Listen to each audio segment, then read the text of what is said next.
ಈ ಶ್ರಾವಣ ಮಾಸ ಅಂದ್ಕೂಳೆ ನಮಗೆಲ್ಲ ನೆನಪಾಗುವಂತದ್ದು ಹಬ್ಬಗಳ ಒಂದು ಮಾಸ. ಹಬ್ಬಗಳ ಮಾಸ. ನಾಗರ ಪಂಚಮಿಯಿಂದ ಶುರುವಾಗಿ ವರಮಹಾಲಕ್ಷ್ಮಿ ಎಲ್ಲ ಈ ತರ ಒಂದು ಹಬ್ಬಗಳು ಬರುತ್ತೆ. ಅದು ಅಲ್ದಲೆ ಶಿವ ಮತ್ತೆ ಪಾರ್ವತಿಯ ಒಂದು ಆರಾಧನೆ ಆಗುತ್ತೆ. ನಮ್ಮ ಈ ಒಂದು ಮದ್ವೆ ಆಗಿರುವಂತ ಹೆಣ್ಮಕ್ಳು ಮಂಗಳಗೌರಿ ವ್ರತ ಅಂತ ಕೂಡ ಮಾಡ್ತಾರೆ ಈ ಒಂದು ಶ್ರಾವಣ ಮಾಸದಲ್ಲಿ.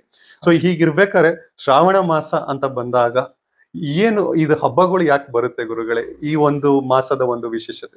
ಋತುಗಳಲ್ಲಿ ರಾಜ 6 ಋತುಗಳು ಬರುತ್ತೆ. 6 ಋತುಗಳಿಗೆ ರಾಜ ಯಾರು ಅಂದ್ರೆ ವಸಂತ ಋತು. 6 ಋತುಗಳಿಗೆ ರಾಜ ವಸಂತ ಋತು. ಅದೇ ರೀತಿ ಮಾಸಗಳಿಗೆ ರಾಜ ಶ್ರಾವಣ ಮಾಸ. ವಸಂತ ಅಂದ್ಕೊಳ್ಳಿ ಯುಗಾದಿ, ಮಾಸ ಅಂದ್ಕೊಳ್ಳಿ ಶ್ರಾವಣ. ಯುಗಾದಿ ಅಂತ ಮತ್ತೆ ಚೈತ್ರ ಮಾಸ ಬರುತ್ತೆ. ಬಟ್ ವಸಂತ ಋತು 6 ಋತುಗಳು. 6 ಋತುಗಳಿಗೆ ರಾಜ ಯಾರು ಅಂದ್ರೆ ವಸಂತ ಋತು. ಹಾಗೆ ಅದೇ ರೀತಿ 12 ಮಾಸಗಳಿಗೆ ಒಳ್ಳೆ ಮಾಸ ಯಾವ್ದಪ್ಪ ಅಂದ್ರೆ ಅದು ಶ್ರಾವಣ ಮಾಸ. ಅದು ಶ್ರಾವಣ ಮಾಸಗಳಿಗೆ ರಾಜ ಶ್ರಾವಣ ಮಾಸ. ನೋಡ್ರಿ, ಆ ಶ್ರಾವಣ ಮಾಸದಲ್ಲಿ ಎಷ್ಟು ಅರ್ಥ ಐತೆ ಅಂದ್ರೆ ಶ್ರಾವಣ ಅಂದ್ರೂ ಒಂದೇ, ಶ್ರವಣ ಅಂದ್ರೂ ಒಂದೇ. ಶ್ರವಣ ಅಂದ್ರೆ ಕೇಳಿಸ್ಕೋಬೇಕು. ಹಿಯರಿಂಗ್. ಶ್ರವಣ ಅಂದ್ರೆ ಕೇಳಿಸ್ಬೇಕು. ಶ್ರಾವಣ ಮಾಸದಲ್ಲಿ ನಡೆದಂತ ಕೀರ್ತನೆಗಳು, ಪ್ರವಚನಗಳು ಶಿವಾಲಯ ಮಂದಿರಗಳಲ್ಲಿ ಎಷ್ಟು ನಡೀತೈತಿ ನೀವೇ ನೋಡಿ.